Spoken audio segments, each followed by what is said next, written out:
వాస్తవిక దృక్పథం. జీవితంలో కథలు చెప్పొచ్చు, కథలు కథల్లాగానే ఉంటాయి.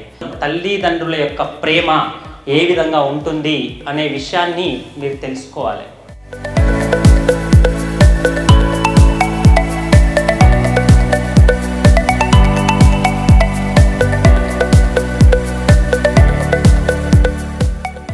మీరు సమృద్ధిగా ఉంటే వ్యక్తిగతంగా దేశం కూడా సమృద్ధిగా ఉంటుంది.